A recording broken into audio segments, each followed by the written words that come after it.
Bonsoir à tous, bienvenue dans votre magazine d'actualité à la source. Au sommaire ce soir, le pape François poursuit son voyage apostolique au Mexique. Hier, c'est en terre indigène qu'il s'est adressé à des familles menacées par l'isolement et la solitude.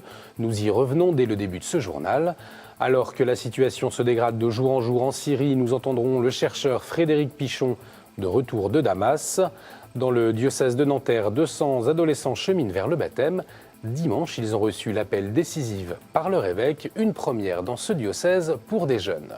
Dans notre dossier, nous parlerons des conséquences d'une nouvelle technique qui permet de modifier le génome humain, une avancée dans la recherche mais qui pose de vraies questions éthiques. Comme nous le dira notre invitée Blanche Streb, bonsoir. Bonsoir. Vous êtes directrice des études d'Alliance Vita, on en reparle tout à l'heure. On commence avec le pape François qui poursuit son voyage apostolique au Mexique.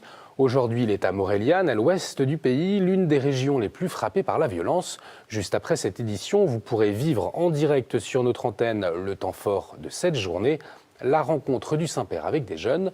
Et hier, le pape était en terre indigène au Chiapas, où il a rencontré des familles menacées par l'isolement. Devant 40 000 personnes, dans le stade de la ville de Tuxtla Gutiérrez, le Saint-Père a écouté des témoignages. Il a ensuite encouragé les familles à prier la Vierge de Guadalupe. Prefiero una familia que una y otra vez intenta volver a empezar a una familia y sociedad narcisista y obsesionada por el lujo y el confort.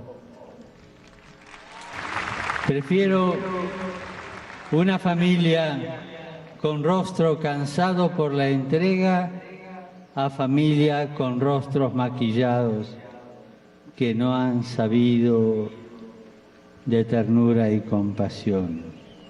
Vous pouvez bien sûr revoir toutes les célébrations et les moments forts de ce voyage apostolique sur notre site internet. Un voyage, vous le savez, qui a commencé par une escale historique à Cuba.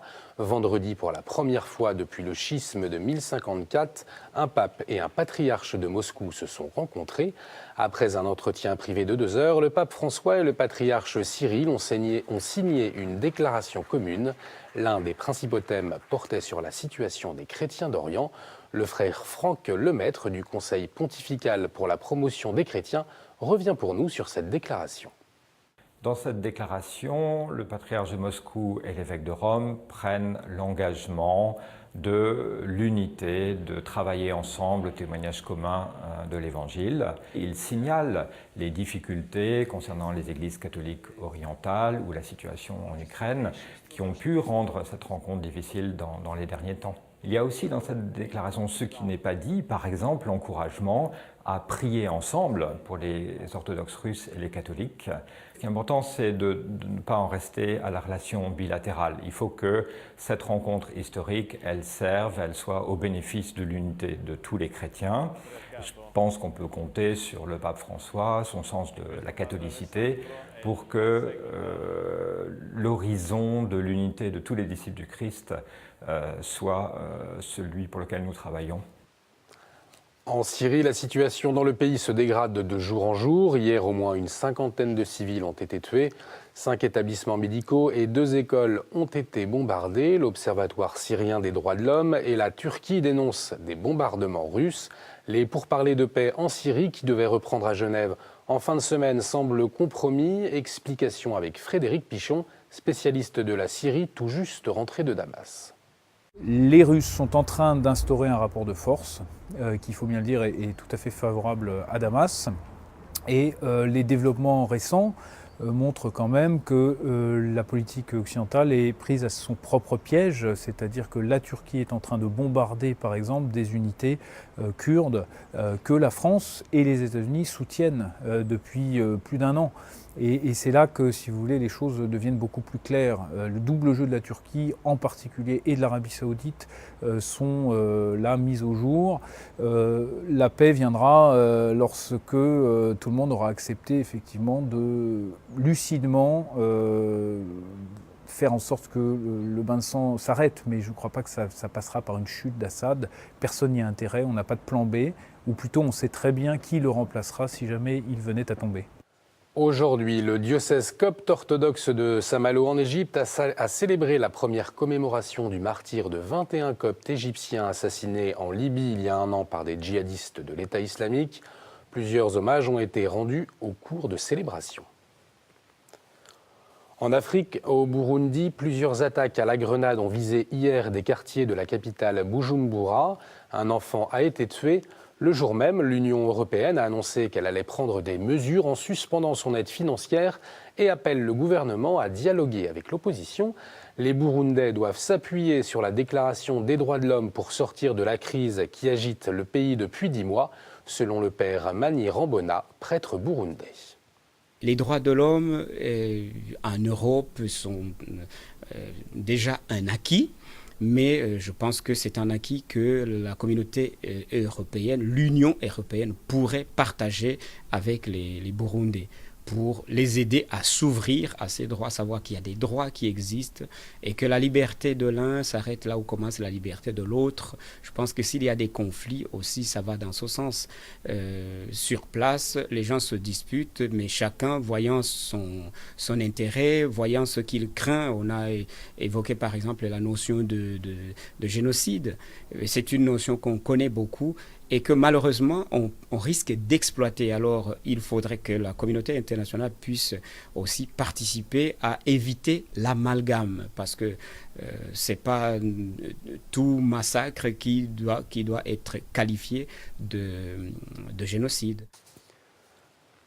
En France, le diocèse de Lyon doit faire face au passé d'un prêtre pédophile accusé d'attouchement aggravé sur des scouts mineurs entre 1986 et 1991. Le prêtre est aujourd'hui mis en examen. L'association qui regroupe les victimes, La Parole Libérée, a annoncé hier vouloir porter plainte contre l'archevêque de Lyon. Elle reproche au cardinal Barbarin de n'avoir pas dénoncé les faits à la justice dès 2007, date à laquelle il dit avoir été au courant des agissements commis par le prêtre dans les années 80.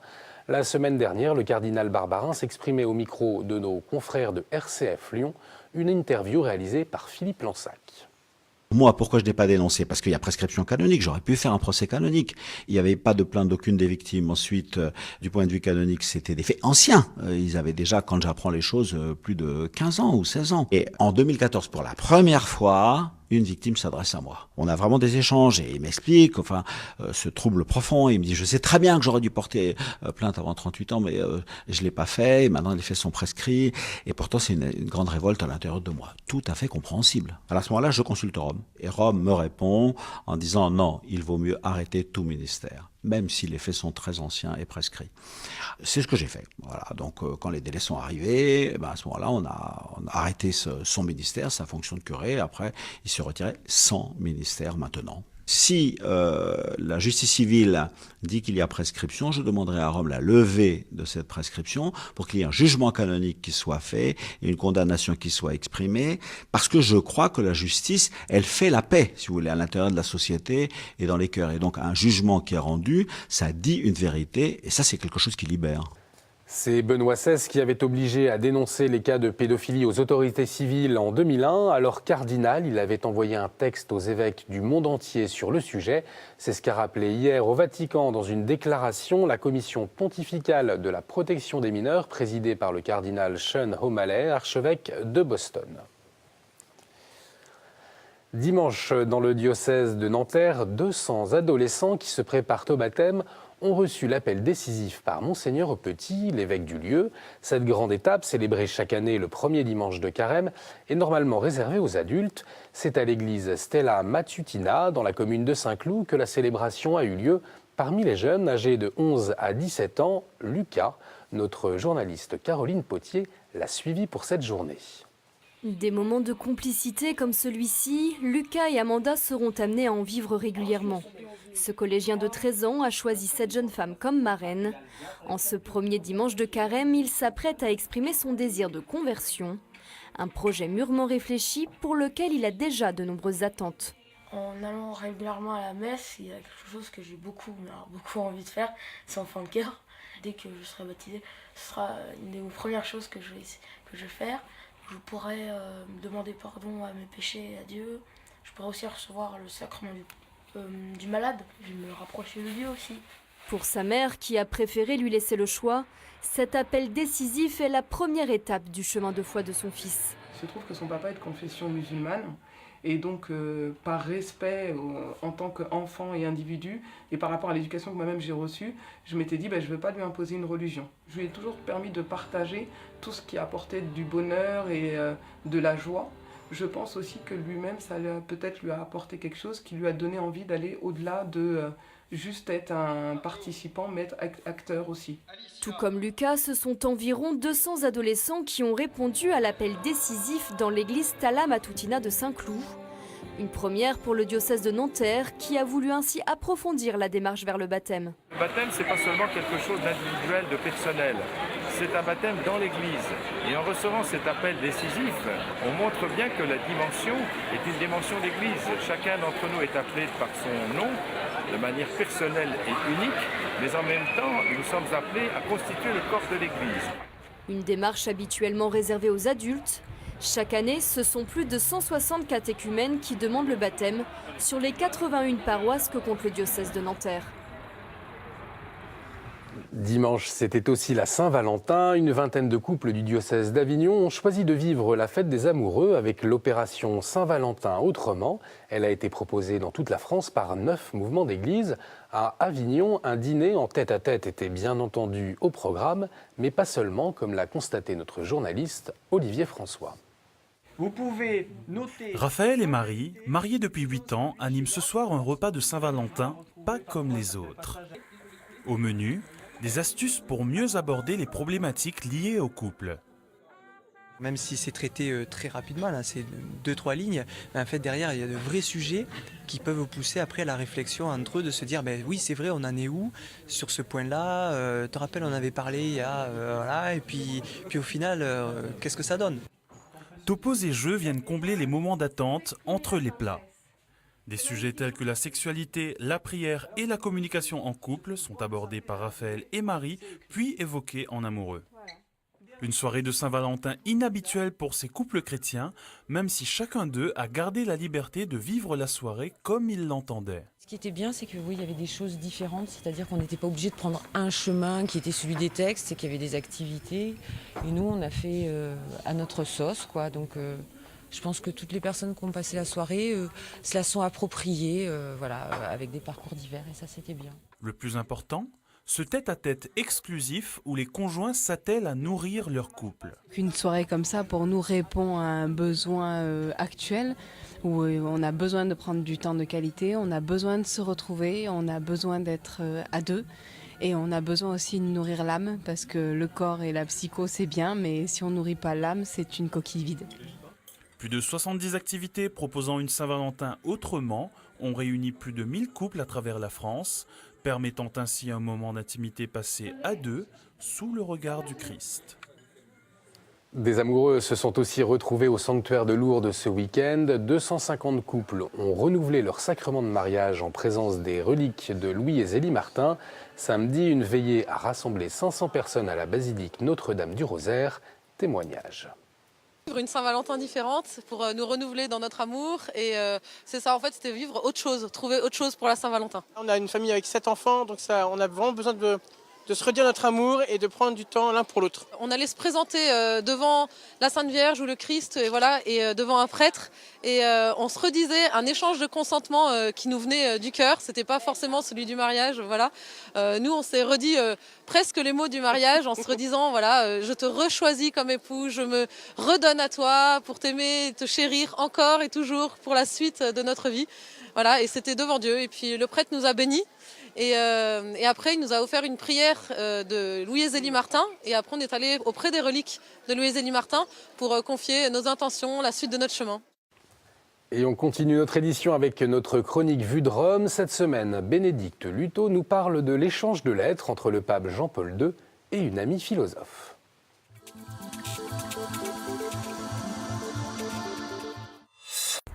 Bonjour. Décidément, la nouvelle a fait le buzz sur les réseaux sociaux et les médias du monde entier. Jean-Paul II aurait eu une relation d'amitié intense, voire amoureuse, avec une femme mariée. C'est d'abord la BBC qui a fait cette révélation fracassante, affirmant avoir consulté des centaines de lettres du pape polonais à la philosophe américaine Anna Teresa Timienenka. Cette amitié de plus de 30 ans serait devenue au fil des années plus intime, selon la BBC. Pourtant, la nouvelle est loin d'être un scoop, comme le rappellent les biographes de Jean-Paul II. Bernard Lecomte, sur son blog, rappelle par exemple que cette femme est mentionnée dans toutes les biographies du pape.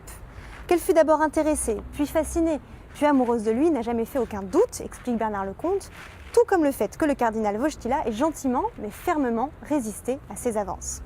Un autre biographe de Jean-Paul II, Luigi Acatoli, a lui aussi tenu à rétablir la vérité. Si dans ses lettres, cette femme ne cachait pas ses sentiments, le cardinal Wojtyla, au contraire, essayait toujours, explique-t-il, de donner une dimension culturelle et spirituelle à leur rapport. Le biographe rappelle d'ailleurs que le pape a eu une autre relation d'amitié avec une femme, la psychiatre polonaise Wanda Poltawska. Pour lui, le pape a toujours su maintenir ses relations avec les femmes sur le plan de l'amitié. D'ailleurs, Jean-Paul II a même écrit une lettre au prêtre sur le sujet, intitulée « Le prêtre et la femme ». Luigi Acatoli a aussi fait réagir le secrétaire du pape polonais, le cardinal Dziwisz, qui a assuré que Jean-Paul II avait toujours été un homme extrêmement pur, libre et transparent. Il n'empêche, la nouvelle a tellement fait le buzz que le Vatican a lui-même tenu à réagir. Le vice-président du bureau de presse du Saint-Siège, Greg Burke, s'est ainsi fendu d'un communiqué. Ce n'est pas une grande révélation que Jean-Paul II ait eu de profondes amitiés avec un grand nombre de personnes, hommes comme femmes. Il n'en reste pas moins vrai que Jean-Paul II était un homme fascinant pour un grand nombre de femmes qui lui ont longtemps tourné autour. Comme l'a rappelé la Bibliothèque nationale polonaise, cette relation du pape avec cette philosophe américaine n'était donc ni confidentielle ni exceptionnelle. Je vous dis à la semaine prochaine. Merci Bénédicte. Il est temps pour nous de retrouver notre invité.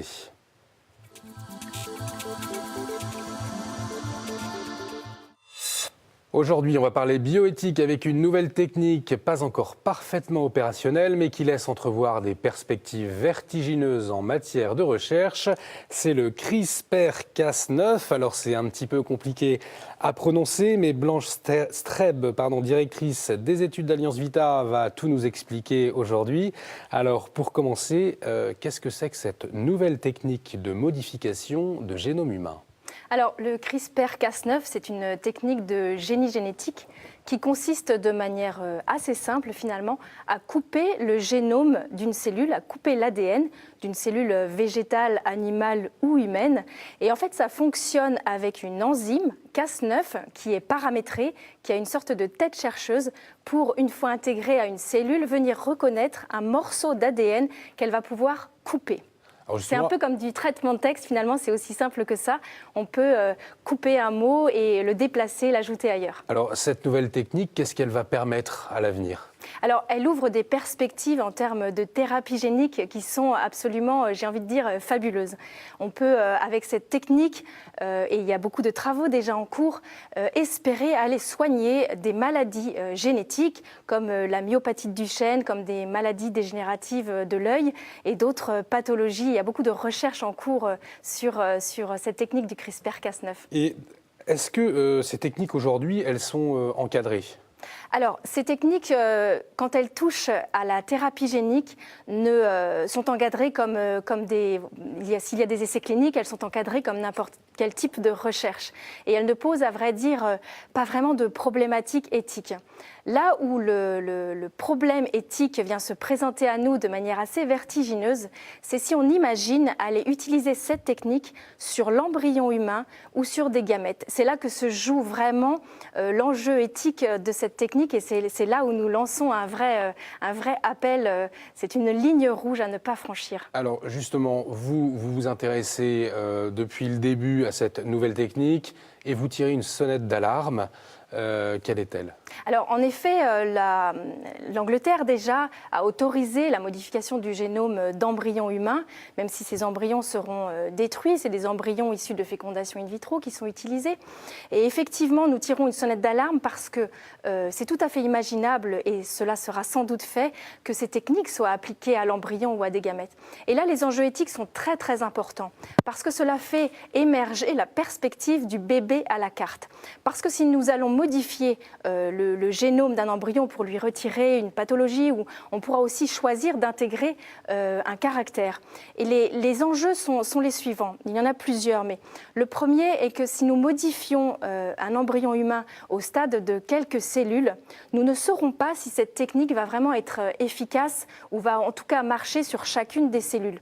Nous pourrons faire un diagnostic préimplantatoire pour prélever une cellule et vérifier si la technique a fonctionné, mais on ne pourra pas vérifier chacune des cellules.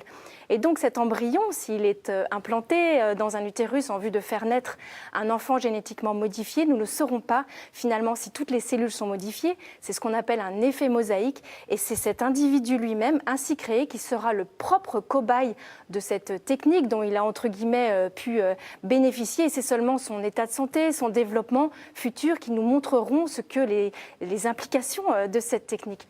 Donc c'est une technique qui fait de l'être humain son propre cobaye. Et puis également, le deuxième très gros enjeu éthique, si on modifiait un embryon humain en vue de le faire naître, c'est que ces gamètes seront également génétiquement modifiés. Les ovules pour une femme, les spermatozoïdes pour un homme.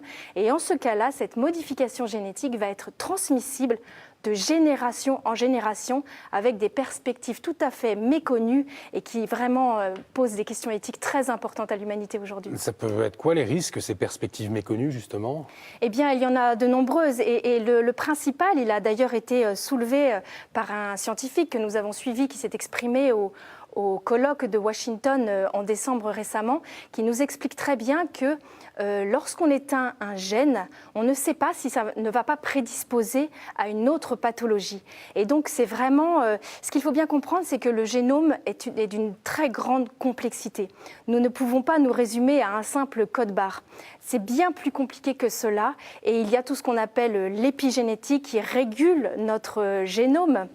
C'est tout notre mode de vie, notre hygiène de vie, nos comportements qui jouent sur l'expression des gènes. Et finalement, aller éteindre un gène pour fabriquer de toutes pièces un être humain exempt d'une maladie, par exemple, eh bien, peut-être que ça le prédisposera à d'autres pathologies. Et là, finalement, ce sera presque un test sur mesure sur l'individu qui sera ainsi créé. C'est vraiment une perspective assez inquiétante. Est-ce qu'il y a d'autres enjeux, des enjeux financiers, par exemple, autour de cette nouvelle technique ? Alors, bien sûr, la recherche, il y a toujours des enjeux financiers, c'est évident. Mais comme je le disais tout à l'heure, tout ce qui va être perspective de recherche, d'améliorer nos connaissances, nous pouvons vraiment l'encourager. Et tout ce qui va être perspective aussi d'amélioration de thérapie génique, c'est vraiment une perspective à encourager. Donc, il y a des enjeux, bien sûr, financiers, mais ce n'est pas à ce niveau-là. Vraiment, l'alerte, elle est éthique. Allons-nous accepter d'aller modifier d'aller toucher à la vie même, de modifier l'être humain, la nature même de l'être humain. C'est une question qui se pose aujourd'hui à l'humanité de manière très pressante. Donc en quoi, pour vous, au fond, elle est bien cette technique, mais jusqu'à quel point ? Alors la technique, effectivement, ne pose pas de problème éthique, c'est l'application qu'on va en faire. Et là, ça nous appelle à réfléchir au progrès, un progrès qui doit être choisi, raisonné et partagé, et un progrès en tout cas qui amène plus de solidarité, plus de justice. Et là, sur les perspectives non éthiques d'aller modifier le génome humain, on en est vraiment très loin. Alors aujourd'hui, justement, vous alertez les médias, vous alertez l'opinion publique. Est-ce que vous êtes entendu ? Alors, c'est vrai qu'en France, le débat n'a pas encore beaucoup émergé. Néanmoins, il faut quand même dire qu'il y a eu beaucoup de moratoires qui ont été déjà produits. Il y a eu un moratoire fait par des scientifiques eux-mêmes. Donc là, c'est tout à fait inédit. Des scientifiques qui eux-mêmes disent à la communauté internationale « Arrêtez-nous parce que là, on ne sait plus vraiment ce qu'on fait ». Et puis, il y a eu une lettre ouverte aussi de plusieurs centaines de scientifiques qui a été signée également. Et puis, le plus important, peut-être, celui qu'à Alliance Vita, nous relayons parce que nous y adhérons complètement, c'est l'alerte faite par l'UNESCO qui, il y a quelques semaines seulement, a édité un rapport sur cette question du CRISPR-Cas9 et qui fait référence à son rapport de 2005 qui nous dit que le génome humain fait partie du patrimoine mondial de l'humanité. Et l'UNESCO, bien sûr, nous alerte sur ce patrimoine que nous devons protéger pour le transmettre aux générations futures. Et l'UNESCO, dans ce rapport, nous dit que nous avons, avec cette technique, un risque très grave de mettre en péril la dignité humaine, la dignité égale à tous les êtres humains, et de faire ressurgir l'eugénisme. Voilà, c'est toute la question du bébé à la carte qui est une question eugénique. Merci beaucoup pour ces précisions. Merci d'avoir accepté notre invitation. Merci à vous de nous avoir suivis. Vous pouvez revoir cette émission sur notre site www.ktotv.com. Tout de suite, retrouvez le flash d'Étienne Loraillère depuis le Mexique, avant la visite du pape en direct à Morelia. Excellente soirée sur KTO.